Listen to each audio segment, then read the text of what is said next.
So the next panel, which I'm moderating or hosting, is Anyone Can Thrive in Fintech. So welcome Adam Wood, who's the CEO of Turquoise, part of LSEG, and also Paul Humphrey, who's the CEO of BMLL. Can we grab another mic, please? Thank you.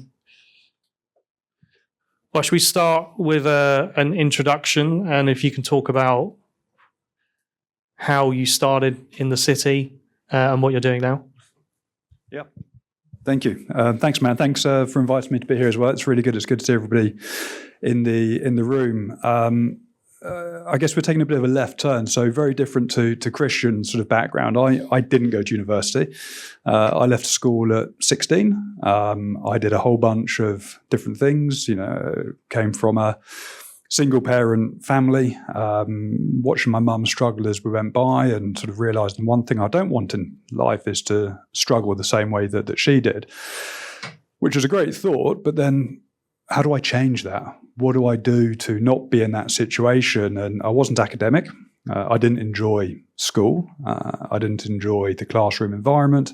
I enjoyed doing. So I did lots of different things, from cutting lawns, working in petrol station. I actually went back to college and studied agriculture because it seemed better than being stuck in a classroom looking at a computer screen all day. But the one thing that came from that for me was actually I'm good with people. I understand people, I understand the environment, and I can do different things. And actually maybe a sales role would be good for me. And you've got to think back, you work out how old I am, but you went back sort of 1995, 1996 at this point. And you didn't have the internet as it is today. You have a local newspaper, you go around here, you look in the newspaper, you circle jobs, you call people, you write to them. Or if you had a fax machine, you could actually send a fax back then as well. You could go to the post office to send a fax if you wanted to. For those that don't know what fax is, I'll Google it. It's amazing. So I sort of convinced a startup company actually in the sales space, and this is going to sound crazy, but they were selling blank CDs. When you could write on CDs, and they were trying to convince everybody, the tapes were dead, CDs were the way to go. You should put everything onto CDs. And this coincided with the growth of the original PlayStation. So the PS1 had just been out a little while, and people had worked out how to pirate games. So suddenly the need for blank CDs went through the roof. And we had a little, the company was maybe about 10 people, a very young company. You didn't get paid very much at all, but you earned a lot on commission. The more CDs you sold, the more money you earned. The more CD writers you sold, the more you earned, et cetera, et cetera. And that was sort of how I guess I moved into more of a sales type function from knowing nothing. So similar to you, Matt, I had no network. I didn't really know people. I grew up, in a nice area, but with nothing around me that I could learn from and grow from. And from there, I moved into various sales roles. And it was touched on earlier. I think that the first speaker from Google sort of brought it up as well. And you said it in your intro, your network is key. And the sooner you realize how important it is to make contact with people you meet, follow up, stay in touch, it really, really changes the world you work in. I moved, and I'll try and keep this short because the clock ticking really puts you under pressure as well. And I moved into a technology-based sales role. So I was selling quite high-end fiber-based equipment into places like the MOD, gambling companies, some of the bigger banks as they were moving more into fiber-based technologies. And whilst we all now have fiber to the home, this is going back to a point when fiber was unbelievably expensive. And it was only really the biggest organizations were using it. By working with the MOD, I ended up doing a lot of work in Gibraltar around the time that Gibraltar really became a tax haven for trading firms and gambling companies. For those that haven't been or don't know where Gibraltar is, it's on the southern tip of Spain, a British colony, and it's very, very small. So when you're there and you're there regularly, you get to meet people.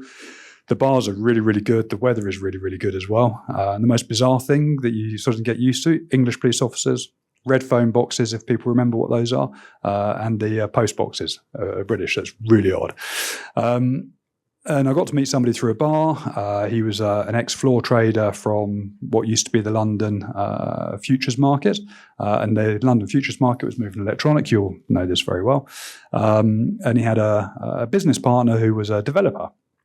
I'm like, well, what do you need a developer for? I mean, sounds crazy. Why are you working with a developer? And then it turns out actually the developer and I grew up very close to where we both lived as children. We got to know each other over sort of continuous trips backwards and forwards. Eventually, he sort of said to me, do you want to come and learn how to trade futures? And, touched on, Chris said he read a load of books. I'm like, what the hell's a future? How does this work? I'm a people person, not a screen and understanding of maths and all these sorts of things. And he said, "Don't worry, it's really easy. Even you can do it." Okay, I guess that's a compliment somewhere in there. So I went. I was young, wasn't married, no house, no children. Didn't really have a commitment that meant that I couldn't take this opportunity. You're paid a very small amount of money, and then you keep a chunk of what you make from trading. I joked, actually with Neil, isn't it? Yeah, with Neil. I was a terrible trader. I could basically what we call scratch a trade, which is you don't lose money apart from your clearing fees and other bits and pieces like that. So you're selling or buying at the same price you bought or sold out. Now, the good thing is, back then in sort of the early 2000s, actually, a lot of exchanges would pay you what's called a stipend to make markets in various products as they were trying to grow their product base. So actually, scratching trades, you could end up making a reasonable amount of money.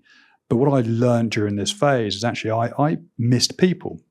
You're sat at a desk with a bunch of screens, and I appreciate there's probably a lot of people here that love screens and coding, and sat at a desk seems wonderful. Not talking to people, maybe a key tick in the box. For me, it was really hard. I really, really struggled to get my head around this. And when the markets were busy, it was exciting because things moved quickly. It wasn't algorithmic based as it is today. It was a screen. And in fact, I think Darren probably worked at some point with one of the providers of the screens, but we were using Trading Technologies as the firm at the time. And I think Darren actually probably knows my old employer, Nick Harrison, as well, who was a floor trader at the time. And it was exciting. You got a real buzz, you got a vibe, but the room was silent. We weren't in the brokerage space. We were in that point and click screen-based space. And I missed the buzz of a sales floor. I missed the buzz of people and the phones and all the other bits and pieces that go with it. So with that firm, the founder had an idea that actually, I think there's an opportunity as new exchanges are opening. The Middle East was becoming a place. They opened up the Dubai Gold and Commodities Exchange. He saw an opportunity to open an office in India, go and attract a bunch of very smart grads and see which ones we could teach to trade. If they're good, we'll move them to Dubai. They work there. And I ended up opening up the Dubai office, the office in Pune, doing all of the exchange-based connectivity. Bearing in mind, I've come from a background where I understand nothing about finance. Don't have a degree in finance. Don't have a maths degree. Nothing. And I guess from there, they sort of continued in the finance role. And my takeaway, because you haven't had a chance to say anything yet on this, as you can see, I like to talk. So apologies if anybody ends up talking to me later. Call me out on it. It's absolutely fine. The one thing I took away from this is, I always asked. I was sat there. I was like, this is really boring, but I kind of like what I'm doing. How can I do more? And I asked the owner. I said, I want to be more involved. I'm not necessarily enjoying the trading when it's busy, when there's an exciting event. Non-farm payroll is a number you'll hear talked about a lot. That's really exciting. And you can make and lose a lot of money over that period of time. But I want something else. So he gave me the opportunity. He said, okay, I've got an idea. This is what we're looking to do. What do you think? And I said, I've not got a clue, but I'll work it out and I'll do it. And I think one of the things that maybe for me, I had my mum would say I was overconfident. I believed that I could generally do things that I had no idea how to do. And I wasn't afraid to just give it a go. And I failed a lot. I made a lot of mistakes along the way. Some of those mistakes were costly. Most of them were not thankfully super costly that you lost your job or people lost their jobs because of it, but you could learn from and you could not make that same mistake again. And I kept doing it. I kept saying, actually, I want this opportunity. I think there's an opportunity. And as you do that, you also learn to identify those opportunities yourself and then be able to take them to your boss, your founder, your partner, whoever it happens to be, and say, I think there's an opportunity in this scenario. And if I fast forward to where I am today, as the CEO of a business within I'm CEO of a small business within inside a very large business. LSEG is a $50-60 billion organization. I run a 25-30 million pound organization. It's compared to where I sit in the business, I'm a very small part of that business. But what I do now, and Christian mentioned it, I'm a subject matter expert in terms of the venue and trading landscape, what's expected. I understand technology. I still, to this day, have never written a line of code, wouldn't even know where to start. I can ask ChatGPT to do it for me, and I'm sure it will do a great job. But I understand how things work. I understand how clients work. I understand how banks work, prop firms work, brokers work.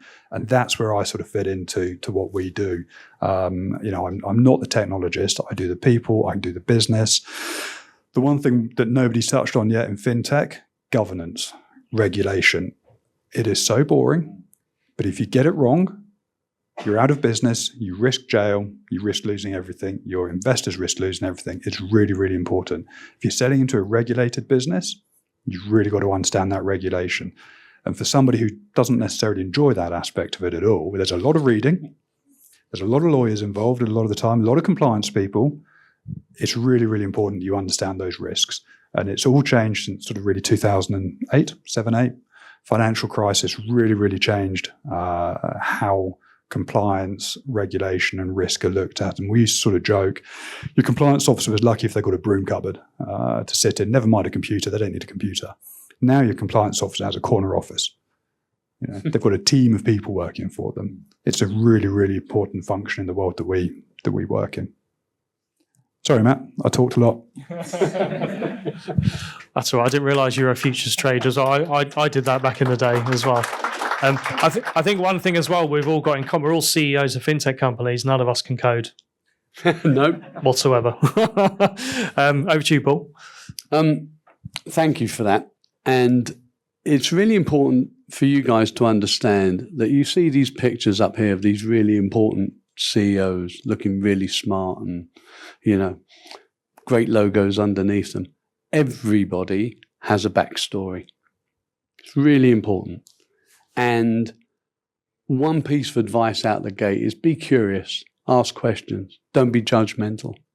Because if you are, you see what you see up here and you don't appreciate the backstory. Now, I'm not going to steal my own thunder because later on this afternoon, I'm going to talk you through my complete history of how I got into this world. And believe me, there's nothing linear to Christian's point about how I ended up sitting in the seat I am today.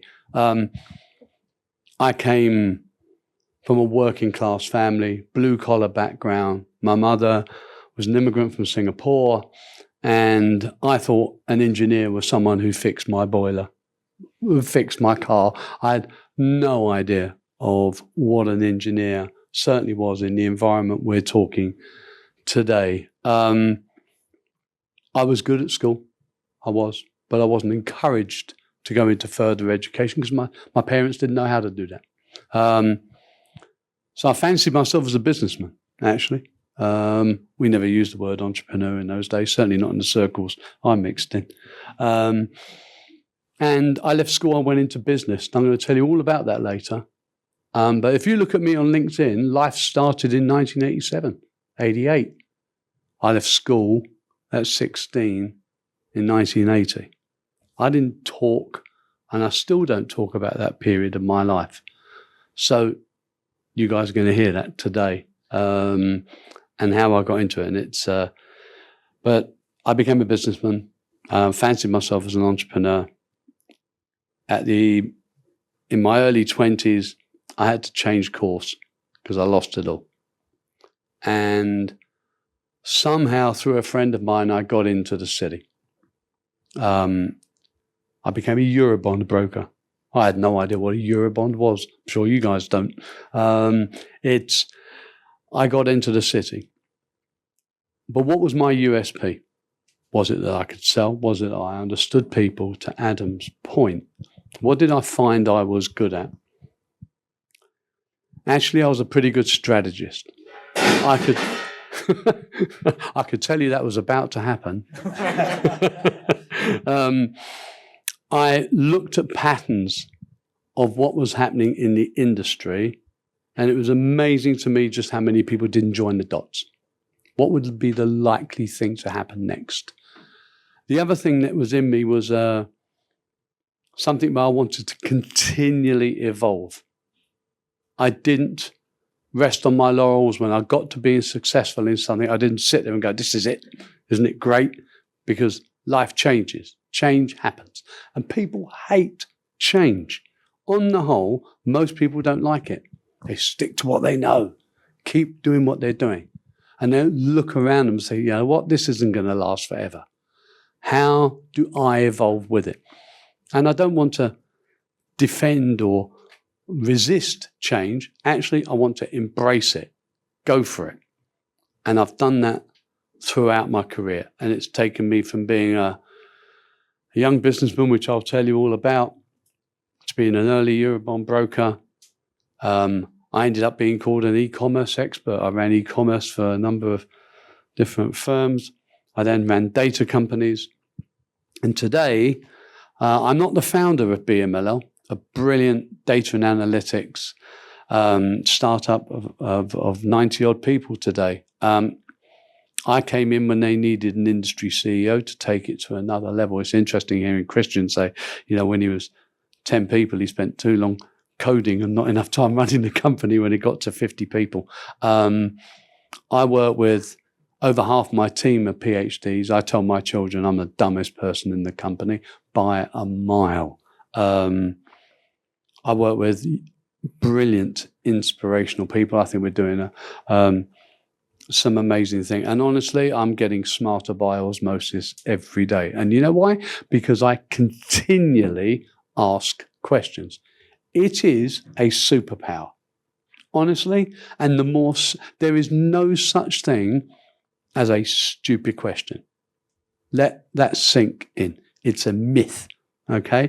And to assume everyone in the room knows the answer to the question that's being posed or knows what the acronym you've just heard 20 times in the same meeting stands for, and you assume, oh, you nod away because everyone else is nodding away, therefore everyone understands what it stands. No, they don't. Put your hand up. What does that mean? And often, and let me tell you from experience, the person who said that acronym 10 times, they're like, it stands for that, doesn't it? Does it stand for that? Right? They don't know. Be curious. Ask questions. It is a superpower. And the bit that they don't tell you is the more senior you get, and you get titles like these, you can ask anything you want, right? Because you're not expected to know. It's way below my pay grade, so I can ask really stupid questions, like how do things work? And you never lose that. Never lose that. Embrace it. Ask the questions. Put your hands up. Even for those of you, and this is the great thing about where we are today, introverts and extroverts can succeed. Men and women can succeed. It doesn't matter the background that you have. I didn't come into this industry to change my accent. I came into this industry to change how it works. So that's it from me. And you'll hear my story later.